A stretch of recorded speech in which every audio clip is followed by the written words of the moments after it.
Hey everybody, welcome to the podcast here at Marabou Partners. Super stoked about our guest that we have here today. We have Chalisa, one of the initial entrepreneurs in AI before anyone was ever talking about AI, founder of Opter Life and current CEO and co-founder of Decipher Something. Chalisa, thanks for coming here. Could you share a little bit about you and kind of why you started Decipher Something and maybe a little bit about Opter Life? Yeah, so hi, my name's Chalisa. I studied neuroscience at UCLA, did neurophysics, stem cell research, and some computational.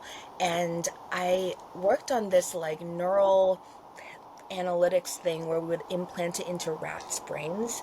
And I felt like my stuff would not hit the market for like ever. So I eventually, very quickly after graduating, I raised money for my first startup, which was in embedded AI systems, where we built a smart necklace, and we embedded AI into it. But this was way before I could say that. Um, that it was we would just say like we have a very smart necklace. Absolutely. And Yeah. and how long ago was this? Because AI has only been a thing we've talked about for really the past 2 years tops. Oh yeah, I graduated college in 2015. So in like 2015 to 2017, I'd say we would say AI ML, because Mm-hmm. we wouldn't want to be conflated with like robots and what Yeah. like AI sci-fi. Yeah. Yeah. So just kind of digging into that a little bit. I mean, how did people react when you would initially talk about AI with Opter Life? I wouldn't. And most AI people would tell me like they also didn't. And it's like we just said we have really clever algorithms, right? It wasn't until like 2018 that I was invited to a conference and I actually spoke about AI. But it wasn't like, oh yeah, this is my cool AI, which you can say now. It was more on the Yeah. line, um, this is what AI could bring to our industry in the future. And did Um, people respond well to that? Oh yeah, I actually got like have a lot of had a lot of people reach out to me since that conference, specifically after COVID, and they're like, "You totally predicted what AI was going to be in this industry. How did you know?" And I was like, I don't know. Definitely didn't predict COVID." Yeah, right? I mean, Yeah, how did you come up with an idea like that? I had bad posture. I So do I had I. bad yeah I had That's bad why I'm in this posture. chair. And we were literally just trying to solve. I had bad posture and I'd had a Fitbit, and the problem with Fitbits at the time was they were just data collectors, right? It's like the number of steps you have in a day. Now Fitbit's really sophisticated, but back then I was competing with Fitbit and being like, hey, I want to turn your steps data into more data, more holistic, like lifestyle data. Absolutely. And that's what made us really different. Fast forward to like 2018, and I went into the forest and got Lyme disease. This was about 3 years into our company. We'd been in Forbes magazine, Target showroom, San Francisco. I was like flying all over the place to take interviews on TV, and Amazing. and then I got sick. I got really sick, and having a smart necklace that fixed my posture doesn't help if I'm in a wheelchair for 4 years. Mm-hmm. Uh, and that led me to like, what is the real problem that I need to solve in the AI space, in the science space? And it is honestly just the connection between expertise and AI, right? Like the Yeah. connection between like how do we turn a doctor's orders into something predictive? How do we turn a like, something really expert? How do we automate that and make it more scalable? And in 2017, my dad passed away, and then in 2018 I got sick, and so it was a really stark reminder for me at that time that building the next Fitbit wasn't going to solve the health problems that I was Yeah. seeing. That was lifestyle, right? The health problems are more systemic. They're in lifestyle. They're in things that we need to tell our doctors, and Exactly. us educating ourselves about our health, all of that. And so I ended up building Decipher Something, which is more fundamental than a smart necklace usable by people. It's at the base level where we introduce experts to AI to make AI systems more intelligent and more Hmm. empathetic.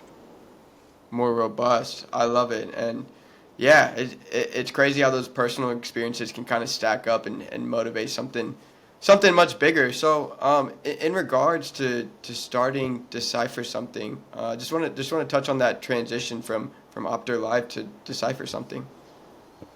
Yeah, so COVID happened in between. Yeah, Um, and can't then ignore that. I was sick for 4 years, and then I came back to Silicon Valley. I was out of the wheelchair. I was so happy, and I did not expect there to still be actually more interest in my smart necklace than before. Like this was in Wow. 2020 and 2022. And so for 3 years straight, I just kept on selling like remakes of my smart necklace for different companies, and it was like a good amount of money. And I've learned that, like, even if you have a failed startup, it's not exactly failed because you have so much learning from it. You learned how to build and operate and financially deal with just an entire system and all the customers and all of that. And so Absolutely. I was intent on, and most founders are like this, I was intent on using my learnings to do better this time because I'm not 23 and I know the word entrepreneur this time. Yeah. Yeah, and so for those of you who don't know, but this Chalisa started this back in 2015. You know, upon her graduation of UCLA, so pretty young to be starting a business. I mean, how did you feel like starting that business at that point? I mean, you talk about it now as like a learned lesson, but yeah, help me understand that.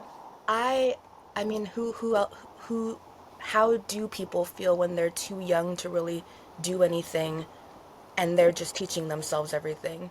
Right? Um, it's a lot of like fake it till you make it. I'm like, yes, I have a company and I have technology. You want to see my technology? And then Exactly. and actually one of the things that I did back then because I didn't know any better, I was much younger, was didn't introduce myself well because I'm a woman and we usually are like, more um like humble or we're I don't know, we just don't talk enough about Yeah, there's ourselves. the glass ceiling, you know. And so I never told anyone I was a UCLA neuroscientist or computational neuroscientist, had done like hundreds of surgeries at that point. I literally would just be like, hey, I'm Chalisa. I have this smart necklace. You want to see it? You want to invest in it? Just Like, bringing the full personality out. yeah. And now I really like go to people. I'm like, dude, I'm really frustrated with jargon here. Are you frustrated with jargon here? Yeah. Mm-hmm. You said that's my thing. Yeah, I do too because jargon is annoying. Yeah, just cutting, just going full emotion and just being raw with them. Yeah. And one of the most like interesting parts of like the way the industry has changed in terms of like who manages stuff is that like authenticity is like way more important than it used to be.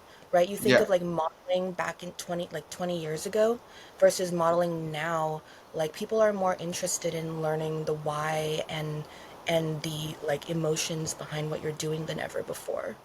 absolutely, and that's why I think it's important that we look at you now with Decipher Something, but I think it's very important we recognize the achievements that started back in 2015 with Opter Life. Oh, thanks. Yeah, all of the fun failures. Right? Um, yeah, I'm sure they're fun now, but I mean, how'd you roll with those failures like at that time? I think like the first 3 times I cried. I'm, I'm pretty sure. I'm pretty sure there was this one time where like it was my first pitch and I walked in and someone was like, "You can never be a CEO. You should get a Are new you CEO." kidding? Yeah, because I was like really young and I was like, "Hi, I'm kind of nervous," like blah blah blah. And he was like, Yeah. "CEOs behave like this. You can never be a CEO." Blah blah blah. And I went back to my office and I tried to quit Are you? because I was so young. I was so young. I Yeah. was like, you guys, if you want a better CEO, like you can, like I'm totally happy to step aside. And they're like, what are you talking about? Yeah. Uh, and Regardless of all your past achievements, regardless of having the product that you did, it's crazy that you felt that way. I mean, just coming from my perspective. everyone feels that way. At the end of the day, it just ends up being like, do you have conviction in what you're building and Hmm. conviction in the fact that what you're building is going to change the future for your customer? Because if it is, like, that's a pretty strong sell. Absolutely. Absolutely. I love that. And no, it's crazy to hear that whole story just talking to you now and getting to know you now, Chalisa. So, uh, could we just expand a little bit about Decipher Something now and kind of how we touched on the transition, but kind of Decipher Something and how it fits into the bigger picture. Yeah, so I'm going to show you something. I love Um, it. this is Prof Bot. Actually, this is our deck. This is Prof Bot, and you can actually talk to Prof Bot and be like, "Hey, what is artificial intelligence?" Um, and the interesting thing about this is ProfBot is currently this version is trained on like reputable sources like .gov websites and things like that, um, and so it's pretty accurate. Um, but this version is not as sophisticated as the version that we intend to have in the next 6 months. Wow. Um, but the original version was a very simple concept is if we can reduce the jargon from a thing that you're reading, how much easier is it for you to read it? Um, Yeah. so for this, you're looking at our deck, page 1, page 2. Look at our technical co-founder. He's an ethical hacker. If you want to, like, what is an ethical hacker? Yeah. What does that mean? Yeah, an ethical hacker is a corporate hacker, right? Someone who does it for the purpose of penetration testing and figuring out whether they can hack into a corporate to Yeah. make sure it's secure. Um, and what are these certifications? Like, I have no idea what this means. It turns out that these are some really like high level certifications. Certified information system security professional, globalized, Absolutely. right? Like all of these things, like you just don't know it. And like, what does it mean when I say agile team? It's just like this little thing in the top right corner. What does it mean? An Exactly. agile team is we work collaborate. You know, so you get what I'm saying. It's a lot of like acronyms and stuff. Um, and the product is basically like you upload a document and you can really understand contextually, as Mm-hmm. in relation to this document, what is RLHF not spelled out standing for? We it stands for one of our things that we do, which is reinforcement learning from human feedback. Um, Yeah. so it really saves people time and investors time in reading our pitch deck, for example. But Exactly. Especially when yeah, you're kind of combining technology and science at the way your company is. I mean, I I'd imagine someone from, a science background might not know what LLM means, and might not know how it comes into the picture. So, yeah, that's definitely true. And this one is an interesting document. We didn't build it for legal. I don't know if I've showed you this yet, Santiago, but ooh, I love it. our this is it was not built for this, but it does really well at it. This is a legal document. I Wow. won a superior court case years ago. It's only a two-page document. I do not understand this at all, right? Like, look at Yeah. all of these acronyms. What does it mean? What are all these check marks that I have? I What's don't the think we can see that screen, Chalisa. Oh, I'm so sorry. Yeah, Here no you go. worries, no worries. There we go. Now we got it. I'm so sorry. Here you go. No, no, no, Uh, no, no worries. what is nolo contendere? Like, I'm just, Right? It um, is just jargon, like to the naked eye, you know? yeah. How do you understand this? This is just a scan, right? How do you understand this? I now understand this criminal document I could never read, even though I won the case and was the primary witness in it. I wonder if the That's, people who wrote it really understand it, you know? I assume they have to. All Um, right. But yeah, and what's interesting is that we've been able to make it really clever. Like if we ask it right here about like what is the genetic code of this thing, it'll give it to you, as long as it's publicly available. One of the things that we're creating now is a less publicly available version that it's trained on like very proprietary data sets. Nice. That's where we're going next. Nice. Nice. I love it. And do you have a timeline like in your head for when you see that? Yeah, so we're private right now. It's a private beta at UCLA, the Department of Neuroscience and Biomedical Research. But by fall quarter of this coming year, if nothing blows up on me, Fingers we'll crossed. we'll have the entire life sciences and engineering data set. Ready for $20 a month for anyone. Fantastic. Making waves. And, talking about making waves, what other major shifts are you seeing in these industries right now? You mean like the adoption of AI that has Yeah, like really well, I mean, now we're at a point that where we're converging science and technology at a way that people would have never dreamed of, 10, it's 20 the years AI ago. tools, right?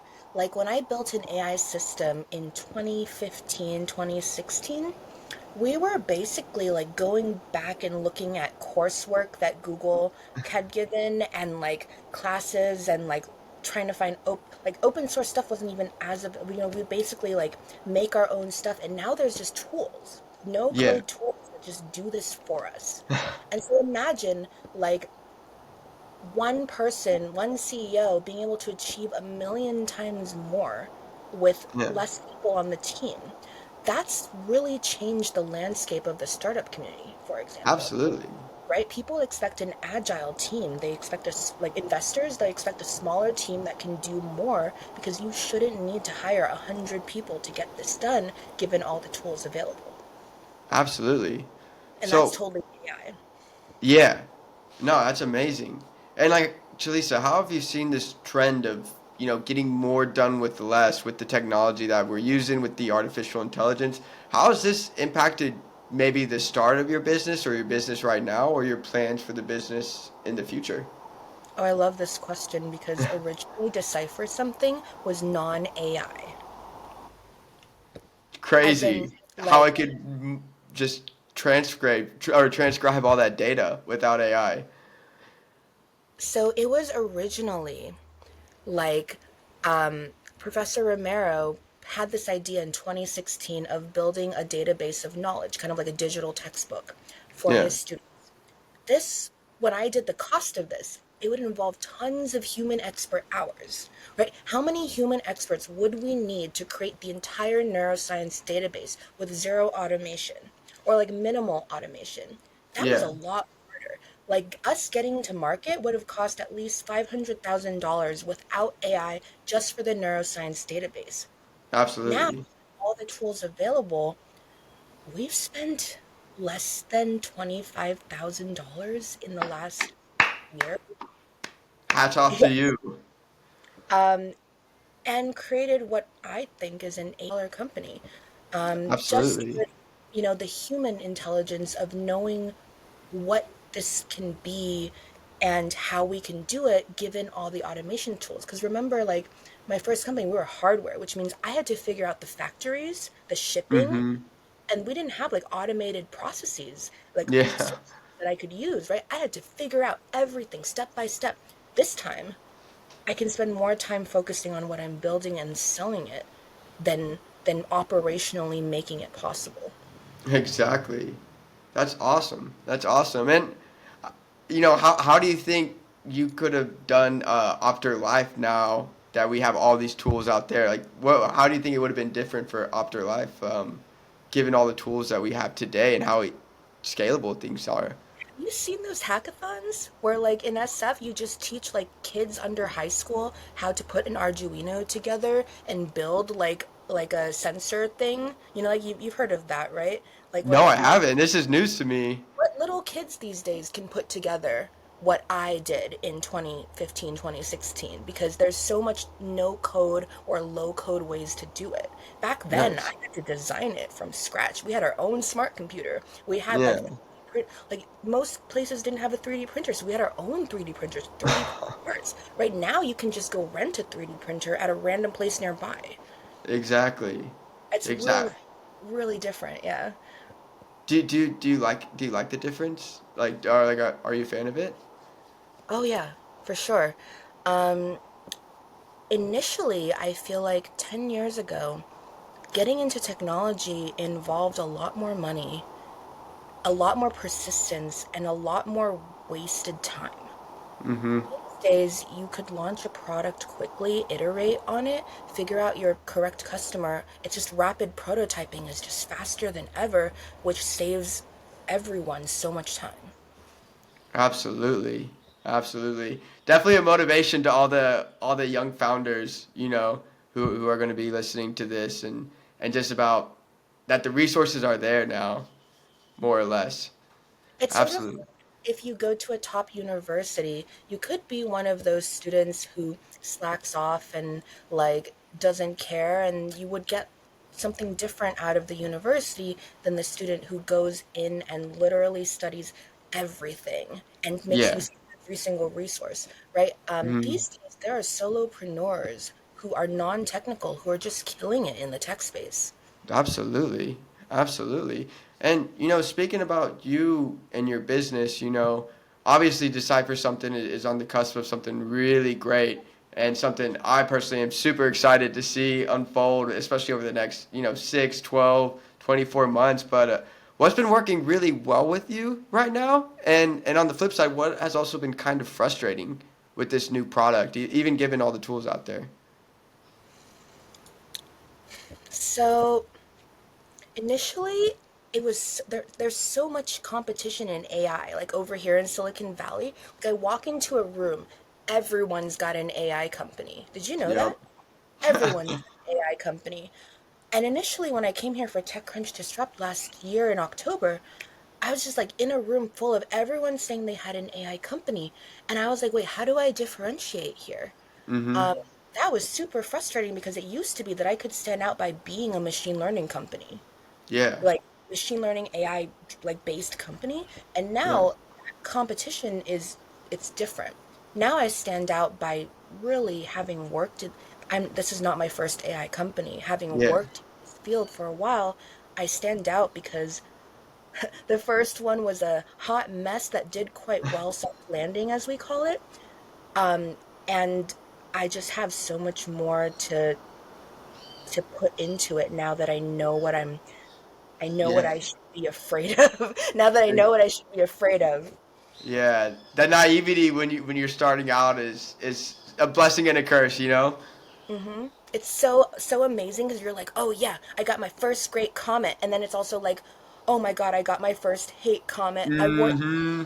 hate comment where I wore that dress, and there was too much Yup. language, and everybody hated me. I was just like, come Exactly. on, like that's all like so painful. But then I don't know, you get past it because then you start getting tons of hate, and then you realize it's because you have tons of attention. Exactly. Exactly. And you've built quite a stellar brand, personal brand for yourself. Aside from Decipher Something, you have built a phenomenal personal brand for yourself. So, uh, and Thanks. that's awesome that it's been working. So, what's kind of been frustrating when starting Decipher Something? Um, that you didn't see when you started Opterlife? Was it You the know, competition you touched on? no, it's always internal, isn't it? The Right? Like, head, the mind. As much as we talk about AI, the mind is so powerful. Just like the yeah, tools I we're mean, using. internal to me for sure, but also internal to the company, Hmm. right? Because I feel like there were so many things I could have done better in the first company that had to do with who I chose for my team and whether we knew the product before I hired them or not. Yeah. Because if the team is building the product not knowing what the product is, maybe you have a software engineer building a hardware product or the other way Exactly. around. Not quite the fit. This time, I I didn't want the pain of losing a co-founder again. Yeah. The pain of like when your partner's it's like It's it's worse heartbreaking. it's worse than an engagement breakup or a marriage breakup Right. co-founder, right? That was You're my building biggest. something together. I always tell people that it's more than a marriage. It's more Yeah. than a marriage, and I know because my previous company, I was married to the CTO, and that stock is lasting longer than a marriage did. Your business partner might be the most important partner you pick in your life. Then, that's what we're Yeah, getting in. yeah, kind of. Yeah. Relationships are everything, right? Because even if you follow the money, who's following the money? It's humans. At the end of the day, Exactly. you're working with humans, you're selling humans, and humans are your users. So the human impact, like the empathy in all parts of building this business is more important than the AI.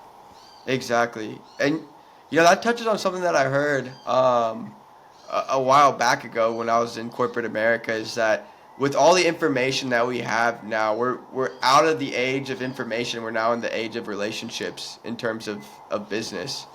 But Yeah, and so what kind of are you focused on improving in terms of metrics, in terms of internal, just going forward with your business and as a founder? So we're currently at 50,000 words and phrases spanning everything in neuroscience, but by the end of this year, we intend to have 15 million phrases spanning all of science. Massive database for all that. Yep. And the idea behind this is saving a lot of larger companies time in one rapid prototyping something like this. So this Prof Bot that I showed you, I can make this for any company, like make their own professional Prof Bot or like Wow. Harvard neuroscience instead of UCLA Yeah. neuroscience, train on different data, right? And the customer base for researchers and students is one thing. We think that's a really big market, $32 billion. But I'm really interested in getting into how businesses could use what we've built to further gain trust from their users for having fact checking almost, right? Scientific fact checking on Yeah. their information. Absolutely. And that kind of tailored into my next question. I mean, you've had a stellar career, one that I think most would definitely be motivated to achieve. So where do you see yourself and your business 6 or 12 months from now? Hopefully having launched Yeah. like so we've been in stealth for like since 2016, we've been in stealth. It was just an idea until 2023, and then we've been only in classrooms since Hmm. then. So I'm hoping literally 6 months from now in fall quarter, we'll be completely out of stealth and anyone can use our product. I Might not love be it. it might not be anywhere in the world though for you in Mexico. Moving Yeah. first because of regulatory things. Oh, Um, yeah, yeah, yeah. Yeah, the compliance and whatnot. Well, I will yeah, fly back to the US just to be there for the launch. So. thank you. Yeah, not to But worry about that. It's just a one-way ticket, so. no, but we totally intend to go global because, as I told you in a previous conversation, like one of the huge things that both me and my co-founder, Professor Romero, who's from Spain, and Colombia, uh, and I'm from Thailand, is we want translation abilities for like Exactly. not just the jargon that we build in our 15 million database, but the being able to turn this information into something that doctors who didn't save my dad from his heart attack could Yeah, understand. Like exactly. I see like huge medical and human creative implications for us just saving people time with our automation.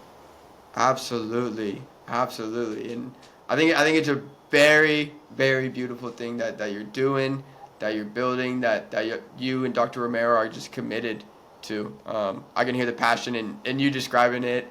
And so I know there's a lot of stuff in the world we'd like to solve, but we only have so much focus and we only have so much energy we can put in. Chalisa, if you could solve one major challenge today through technology, through science, what would it be for you? It would be making medical information so easily accessible that the problem that doctors are solving is simply looking at the patient and diagnosing them and getting to know them, not memorizing stuff or like making assumptions with the only 13 minutes they have with the patient. Like I want the experts in the world to have more information to work with to make those really high risk decisions that they're making. Not that I blame anyone for my dad dying, it just No. feels like science could be stronger and to Yeah. prevent these things, right? And I want us to get science just so much deeper into everything so that systemically we are more truthful with ourselves about reality and about how, Absolutely. yeah. Absolutely. And when do you see that unfolding for the world? I don't know. COVID happened, and then suddenly we were all online. Like, you know how now Exactly. 70-year-olds were like, I'm never getting online. Well, COVID happened, and now they're online. So Mm-hmm. who knows? Might take it might take decades, but I'm hoping it takes years because I think there's a health crisis going on in the world right now, And the sooner that we can solve this, the more lives we can save. Absolutely, absolutely. And I would love to look back on this podcast, 2, 5 years on, and just hear the motivation behind the world you're trying to create. Oh yeah, I'm probably gonna be like, oh yeah, everything blew up on me, but hey, we still got Just like afterlife, just like afterlife. Look back on it, and the failures turn into lessons, and just building. you need like 90 failures to get to a success. Like Opter was, and this one honestly has been like 20 failures in the making. We've Absolutely. launched so many prototypes. This is like the fifth. Um, this one is the good one, but you got to fail a million times before you succeed.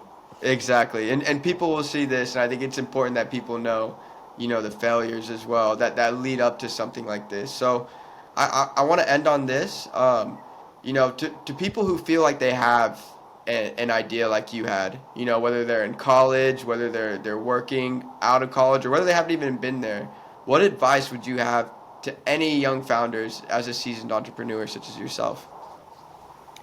If you have the money and or the support from your family to do this, take like a year or two and try, because you're Mm-hmm. only young for so long, right? Like, I don't know, when I was younger and I didn't have like cats or like, anything, or like older parents to take care of, like I could do a Yeah, lot more with my time. I could travel the world while building my company. Like, it's absolutely. weird. I feel old because I'm 33 now, but it's weird Not how old at all. kind of passes by, and some things, I don't know, just use your youth energy while you have it, right? Like you might as well Yeah. try. As long as you're not losing money, like you might as well try. You'd be surprised at how many people will actually believe in what you believe in if you're passionate enough. I love it. I love it so much. And on that, we will conclude. Thank you so much, Chalisa, for being here. One of the pioneers of AI in the medical space, in technology. So we're so grateful to have you here. And yeah, thank you for the insights. Yeah, really great to talk to you, and let's stay in touch. Absolutely, absolutely.